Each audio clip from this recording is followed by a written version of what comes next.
This is the White Coat Investor Podcast, Milestones to Millionaire, celebrating stories of success along the journey to financial freedom. Here is your host, Dr. Jim Dolly.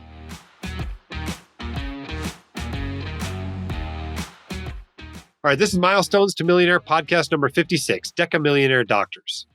First, a word from our sponsor. CrowdStreet, the largest online real estate investing platform, gives investors like you access to institutional quality opportunities across the country. Today, thousands of investors are building their personal portfolios online with CrowdStreet, from multifamily and industrial warehousing to self-storage and senior living. When you create your account for free, you'll join an active community of investors who have discovered how easy it can be to invest in real estate. With CrowdStreet, feel like an insider and benefit from institutional quality deals. Let's help diversify your portfolio. Learn more at whitecoatinvestor.com/CrowdStreet.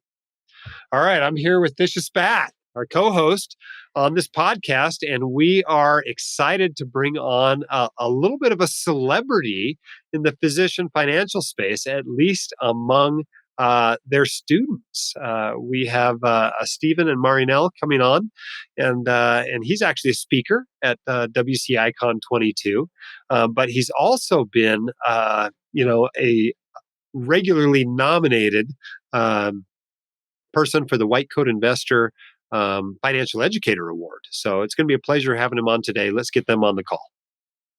All right. I'm here with my co-host, Tisha Spath, as well as a wonderful couple that many of you may already know.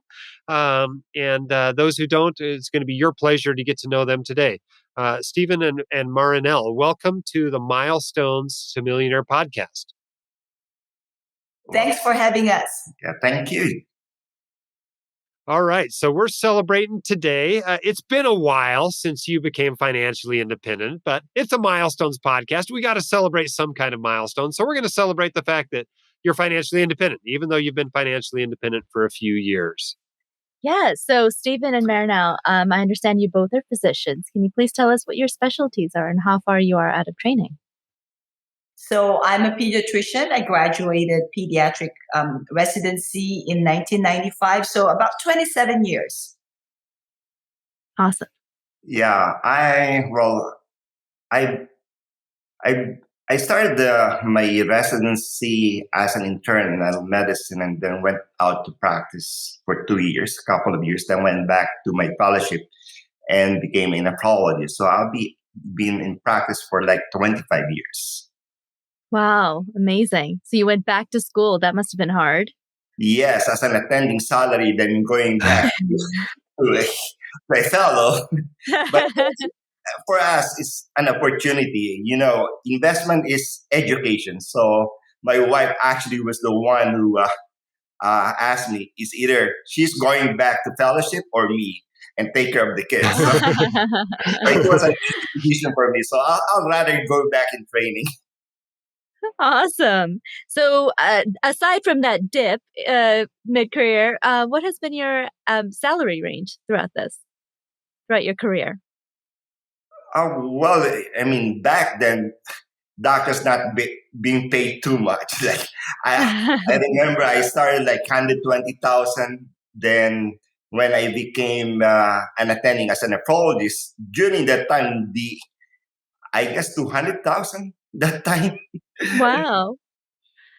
And what was the best year you two had combined? It's about 750. 750 to 800. Then with joint ventures, one time more than that as a nephrologist. Awesome. And what is your approximate net worth now? At least 10 million, at least. Wow. So you have definitely bypassed the financial independence goal by a little bit. Yes. Congratulations. Wonderful. That's pretty awesome. Decamillionaires. Maybe that's what we're celebrating today. There you go. That's the next step. Yeah. Wonderful. So we had so much great feedback about your financial teaching and the amount of impact you've had on the students around you. What would be the biggest secret to your success? What's the biggest thing that you try to teach your students about money? Well, for me, it's the best thing is to educate yourself, do your own research. Okay. And then I always tell them, look after the cost of investing, Mm-hmm. um, simplify things because we are busy physicians. Okay. And with growing kids during that time, you don't, I like to automate everything. Okay. And that time when I started investing, there was no internet. Like my resources mostly old-fashioned reading books, going to the Uh-huh. library, or even bookstore, reading all those financial magazines.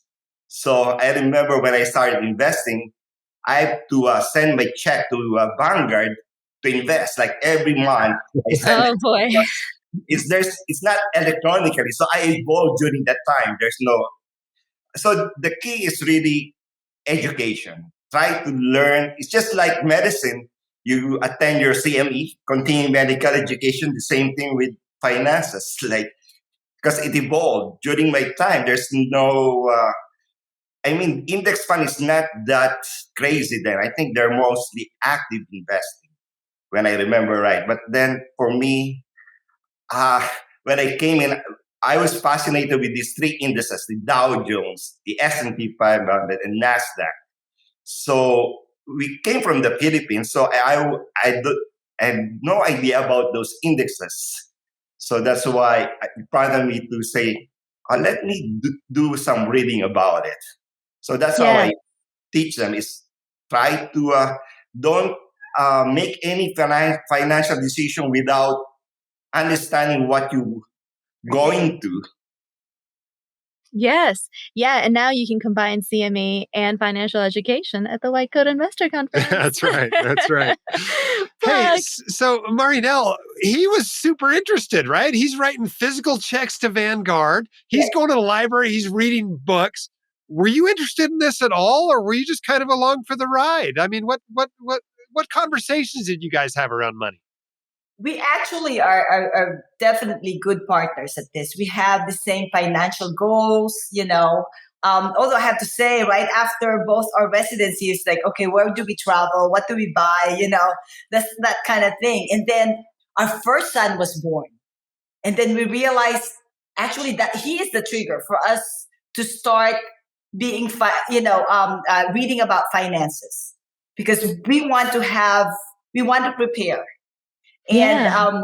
at that time, the college, Yeah. Fidelity College fund was started. And we started on his 1 month old, and he's now 24.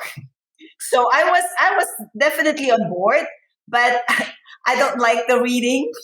I'm definitely interested in um, taking care of the kids, being a pediatrician and building up my practice. And I was actually interested in building houses. And so that was my part in our partnership. And with him, he's really, he loves chess. And for him, it's everything is like, that's the chess piece. Mm-hmm. And finances is that for him. Okay. So, Yeah, in a way, it's like I treated investing just like a chess because I was a chess player, and chess is an important part of my life because with chess, I got scholarship. I finished medical school with chess because Oh, my wow. family, they could not afford me to send to college, and especially medical school is still expensive, even though in the Philippines, like we grew up really not that, I would well, say, not well off or not. We're just the regular average family. The My mother was a librarian. My father was a pastor. So we didn't inherit anything. And I remember this one when my wife told me she's pregnant. So it kind of got it thinking in my mind, oh, I'll be a dad. I need to support my family. So I have to stop thinking about my Porsche or Mercedes or something like that as a newly attending. No, I need to refocus my goal. So that's the time that I remember because of my reading and research, I heard about the 529. During that time, it's not even been initiated with Fidelity. And that's the only time I joined Fidelity because of the 529, because I was always with Vanguard. And Vanguard doesn't offer the 529 during that time. So I remember when I first withdraw my 529 when my kids got into college, and the Fidelity representative told me, "Oh, you're one of our first client with this unique college fund. Yes, it's time for me after 18 years to cash in with my investment." That's pretty awesome. Yes. A little historical perspective there. Yes, exactly. So we've talked about S&P 500 and Dow Jones and houses. Tell us a little bit about your strategy. What is your asset allocation? All right. At this point, we're like 100% stocks, like index fund, because my first index fund was S&P 500. The funny thing, why I chose it was because of my initial S&P. I mean, Jimmy, it's my Turned out pretty good. lucky letters. Yes. You know There what? you go. Yeah, because I don't know anything about it. I know, oh, maybe this is a nice index fund because, but one thing is, seriously, when I look at Dow Jones, upon my reading, oh, it's the oldest index fund. But then there was only 30 stocks. I said, oh, it's kind of risky owning just 30 stocks. Then I went to the S&P, right? S&P, right? Oh, they own 500 stocks. Companies. So I said, being diversified in one index fund, then this is it. So that's why I chose it.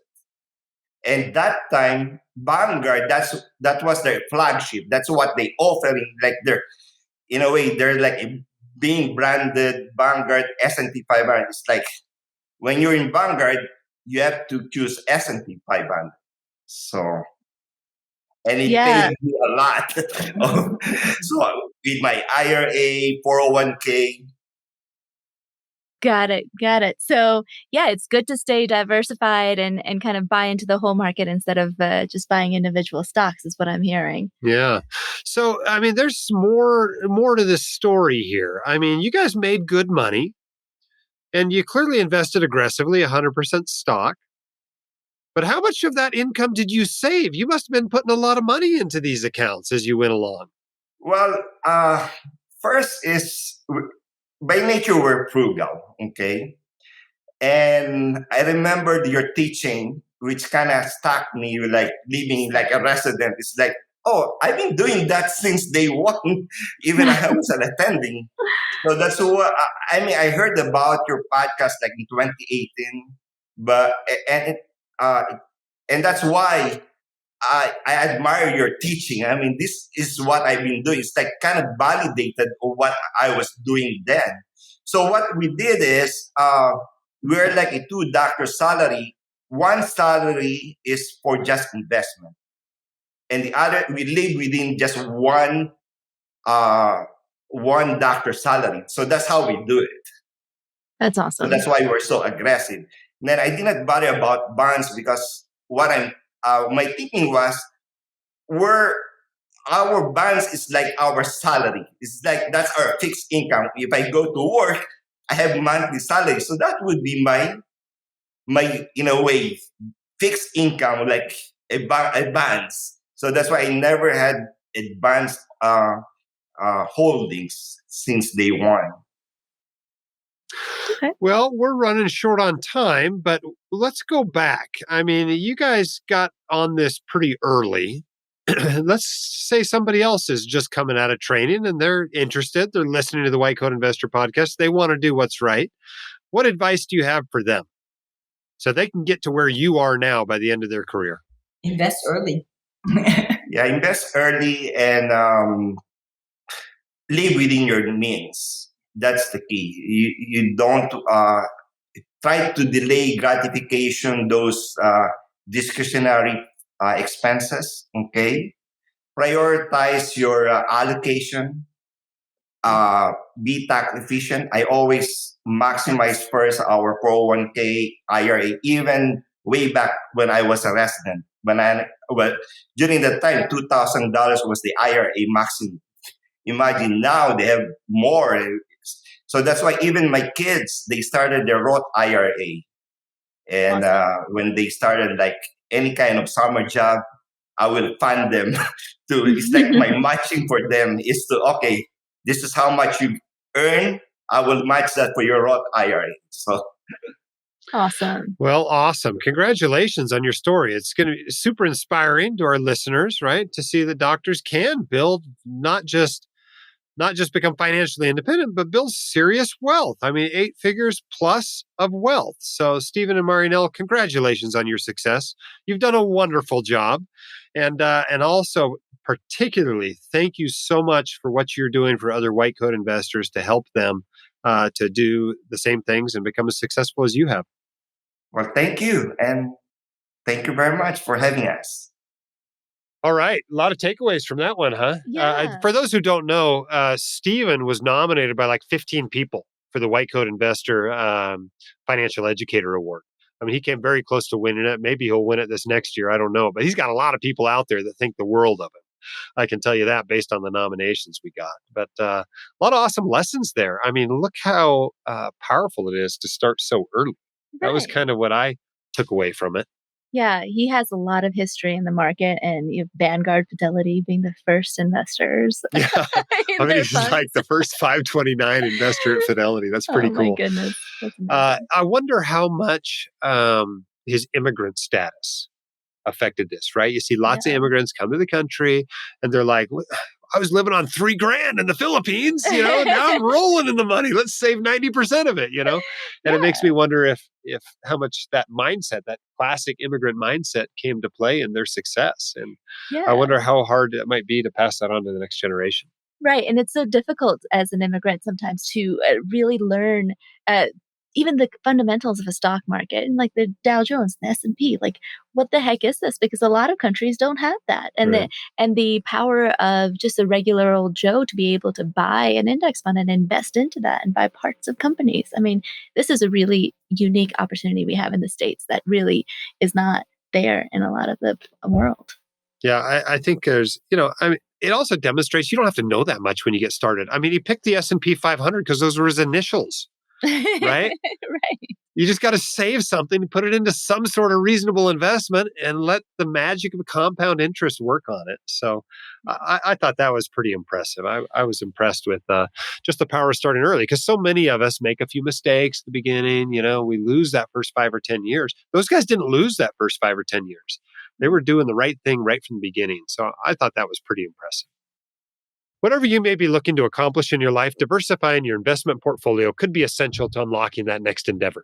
With CrowdStreet, the nation's largest online real estate investment platform, investors like you have direct access to private equity real estate with the flexibility to invest in what matters to you, where it matters to you. Learn more at whitecoatinvestor.com/CrowdStreet. Thanks for being a Milestones listener. If you want to come on the podcast, you can do so. You can apply at whitecoatinvestor.com/milestones. We'd love to bring you on, share your story with others, and use it to inspire them to do what you've done. Until then, keep your head up, shoulders back. We'll see you next time on the podcast. My dad, your host, Dr. Dolly, is a practicing emergency physician, blogger, author, and podcaster. He is not a licensed accountant, attorney, or financial advisor, so this podcast is for your entertainment and information only and should not be considered official, personalized financial advice.